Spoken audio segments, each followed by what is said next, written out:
السلام عليكم ورحمة الله وبركاته. اللهم صل وسلم وبارك على سيدنا محمد وعلى آله وصحبه وسلم.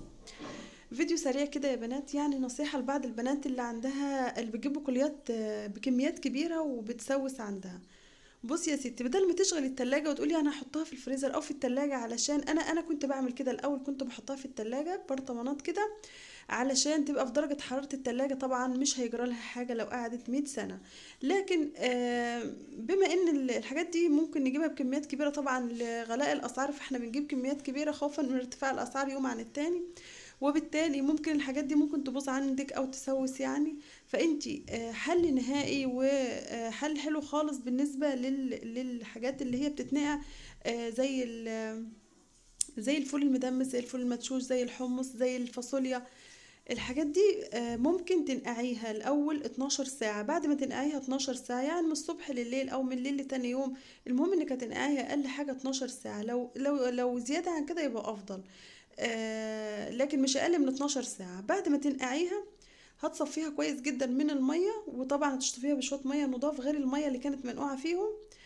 وهتمسكيها تكيسيها بالشكل ده كده في اكياس، اللي هي الاكياس الفول دي، او لو عندك اكياس تلاجة. وتفرغي طبعا منها الهواء كويس، وتحطي كميات على قد ما انت هتستخدمي. طبعا انا مش بستخدم الحمص غير للكشري بس، في ناس تاني ممكن تستخدمه تعمل حمص شام، تعمل طعمية.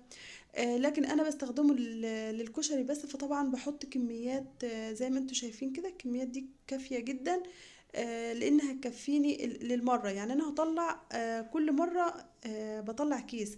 ما تحطيش بقى كمية على بعضيها، وتحاولي كل مرة تفتحي الكيس عشان بيدخلوا يعني اكسجين. فالاكسجين ده طبعا لما تدخل الكيس، لما الاكياس لما تدخل الفريزر هتبقى داخلها تلج ومش هيبقى كويس يعني.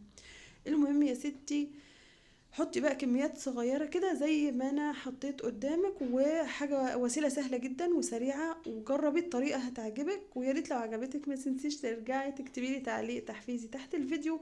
ودلوقتي وانتي بتشوفيني ما تنسيش تضغطي لي لايك لايك لايك. ما تنسيش، بذكركم كتير يا بنات، بس نجاح القناة واقف على اللايك بتاعكم. وطبعا انتوا كده بتعملوا فيا معروف، اضغطي لايك وما تنسيش.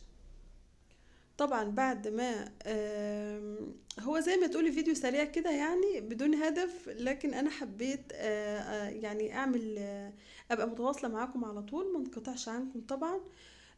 فلقيتها فرصة، كان في حد سألني على ان البقوليات بتسوس، فطبعا قلت اعرفك الطريقة اللي انا بعمل بيها كل البقوليات، حتى الفول المدمس والفول المدشوش بعمله بنفس الطريقة.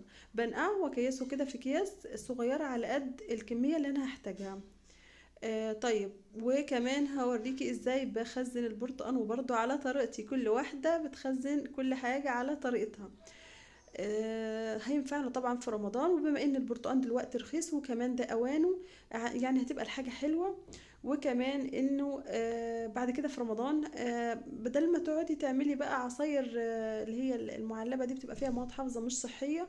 فانتي تحاولي يعني تخزني على قد ما تقدري عصاير فريش، زي الفراولة، البرتقال. طبعا انا جبت البرتقال لان الفراولة لقيتها غالية شوية، هي لسه ب20، البرتقال جبته على 10 جنيه.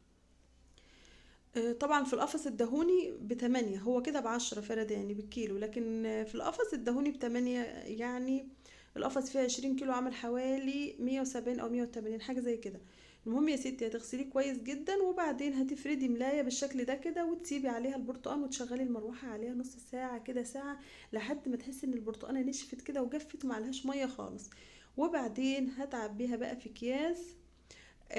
مش عايزه اقولك حطي على قد الكميه اللي انت هتحتاجيها، لان ممكن انت تحتاجي 2 برتقانات 3، فمش معقوله يعني هتملى الفريزر كله اكياس. فانا بجيب كيس كبير كده بتاع عيش عندي، كنت بحط فيه العيش.